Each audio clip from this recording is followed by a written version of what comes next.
Hello, Jazz Tech students. This week I would like to work on improvisation studies using the Ireal Pro application.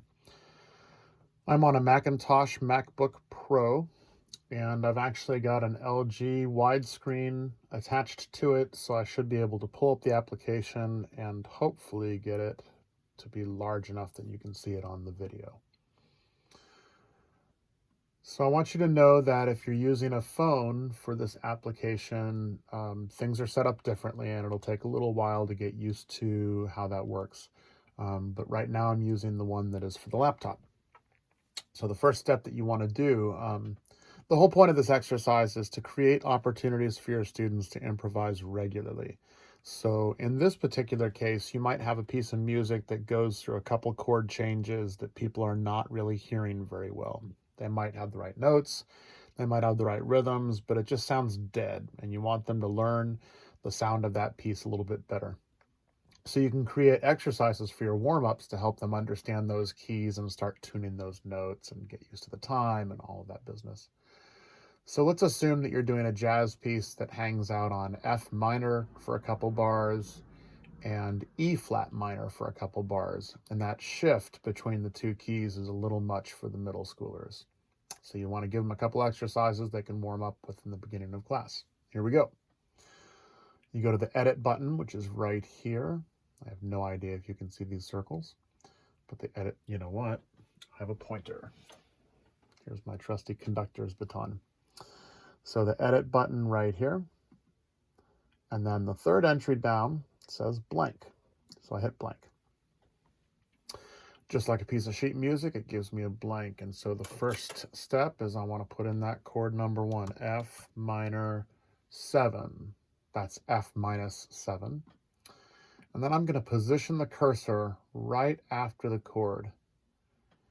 There's another box in this program called the editor. And if you're on the iPhone, I believe to get to that at the bottom of the screen, right around here, is going to be something that says symbols, I think. So here, the editor, I'm going to bring it over close by. I go right here to the right bar line, and I click on it. It gives me a right bar line. And then I come over to the right side of that bar line, and I put in a 1-bar repeat. I go to the right of that, put in another bar line. Go to the right of that, and now I'm going to type in E flat minor 7. I'll go to the right of that, select the bar line, go to the right of that, put in the 1-bar repeat, that's right there. And then finally to the right of that, and I'll select one more bar line. So once I've got my exercise, I can give it a title, which is down in this box right here, new song number 8. And call it whatever I want. You put the composer in, which is right below that. And then I'm going to hit save, which is here.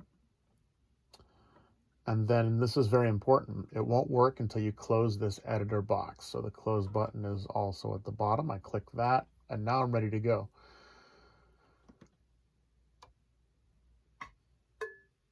Okay, wanted to make sure my speakers were on. So if I hit the space bar, or on the bottom right-hand side, the play button, it'll give you a 2-bar count off. I think some of them have 1-bar count off. I'm sure there's a setting for that.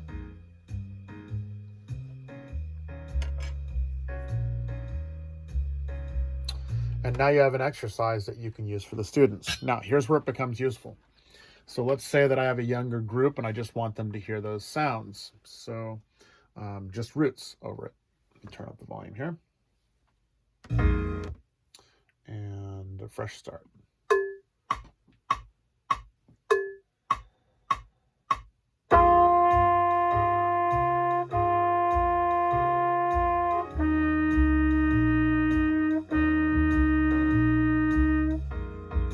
Okay. And then obviously you want to go further than that. So you can have people do half scales. So here, F, G, A flat.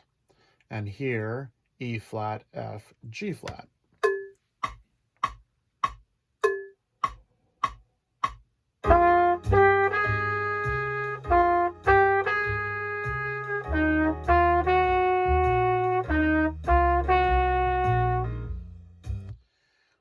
doing is we're increasing the language so that when they improvise, or even if they're just playing parts, they're more involved in the sound of those chords as they go by. There are endless things that you could do. What I wanted to point out is that this tool is very flexible. So just like the Finale programs and Sibelius, which are the music writing softwares, this has the ability to move things around. So you can have different styles. I actually like the medium upswing because it adds some snare drum patterns in good places. And it automatically puts me at 160. So here goes nothing.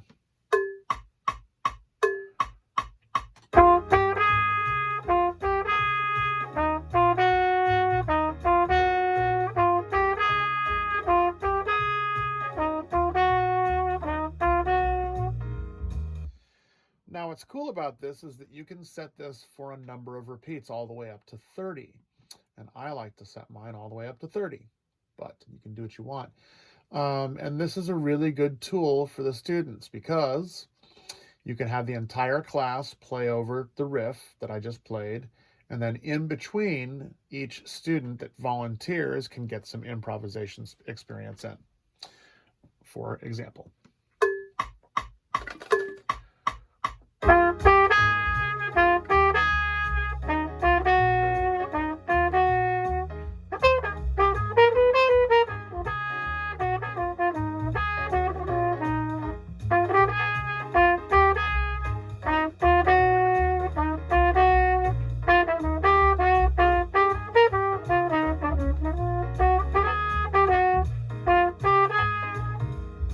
And so on and so forth. While we're talking about improvisation, though, I want to stress that you don't start with a bunch of great lines. You start with just changing things.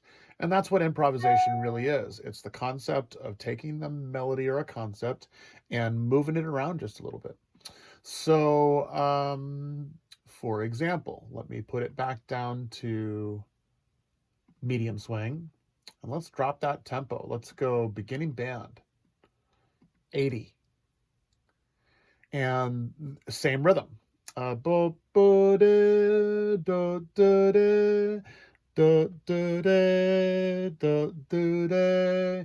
then you can have students rearrange notes. Check it out.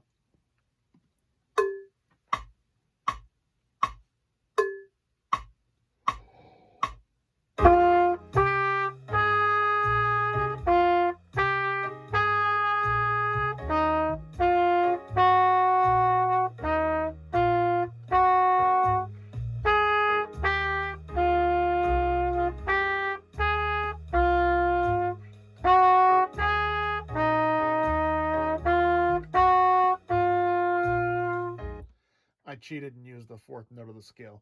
But in that example, that's pretty simple. And some students may struggle with that. And you can put all of the options up on the board and just tell them multiple choice.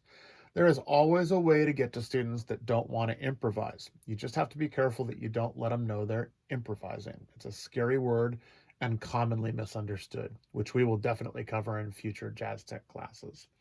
For now, I wanted you to be able to use Ireal Pro. Now, there's a few more options here. You can change the tempo, you can change the number of repeats, you can change the style. I won't waste your time, but there are some styles here that don't sound good. The Argentina tango, I don't think is heard in Argentina. If you go over to the key, then you can actually change which key you're in, which becomes a 12 key practicing tool in live resource for your class. That's a really big deal. Also, if you want to get kids working on small group jazz, they can actually get into the forums on this, and it connects you to the World Wide Web, which has thousands of these kinds of pages for common songs. For example, Nardis, Miles Davis, there it is. And what if I need transposition? That's the last thing I wanted to cover. There are some other tools here, but what if I needed transposition? Over in the preferences, which is up here, can you see that? Yeah, I think so. Up in the upper left-hand corner, you can pull it down and hit preferences, and they made it really easy to understand. Transposing instrument, pictures of instruments, trumpet and saxophone and soprano. There's no clarinet in that picture. That's silly. So I would pick B flat, and then all of a sudden these changes will shift over to the instrument that you're practicing with. Okay, this is all for now on Ireal Pro. A good goal for every class that goes by is one form of improvisation. And I'm reminding you guys that improvisation is just taking something, a melody or a concept, and shifting it around somehow.